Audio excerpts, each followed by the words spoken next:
Tunashukuru, ilikuwa finali ngumu kwa sababu Singida ni timu nzuri, lakini ukizingatia tumetoka kucheza mchezo wa dabi, kwa hiyo wachezaji wengi walikuwa wamechoka, lakini sisi kama wachezaji wajibu wetu ulikuwa ni kupambana na kuweza kutetea taji letu. Kikubwa tumepambana na tumeweza kutetea taji letu. Ilikuwa ngumu kwa sababu Singida wana timu nzuri, wanapambana, kwa hiyo ni kufocus tu. Kwa hiyo sisi tunachoshukuru tumepambana pia, ndio maana tumefanya vizuri.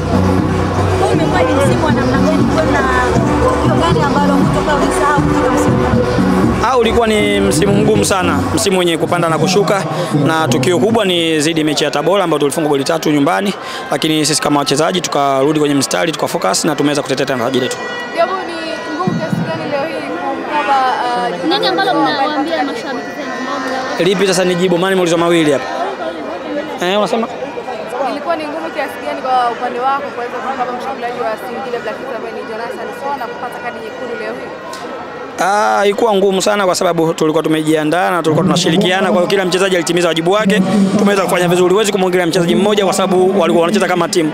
Kikubwa tumeshinda, tunashukuru. Dickson, ukiitwa captain wa Makombe unalipokea hilo?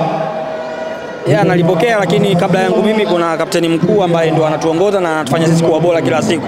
Kwa hiyo si tuseme kama wachezaji wenzake, tuseme tunamshukuru kwa uongozi wake, na tulikuwa chini tunamfuata yeye kama mtu wa mfano na tunampongeza pia. Sawa, tarajie nini msimu ujao ndani ya Young Africans? Utakuwa bado umo ama? Kikubwa tusubiri kwa sababu naenda kumaliza mkataba, kwa hiyo hayo mengine yakishakuwa sawa kila mtu atajua. Mipango yako? Tuombe dua tu shamba. Kubonda ndani ya Jangwani ama? Kila kitu kinawezekana. Kikubwa ni maelewano mazuri na maongezi mazuri, kila kitu kinawezekana. Crown Media. Hapa ni nyumbani.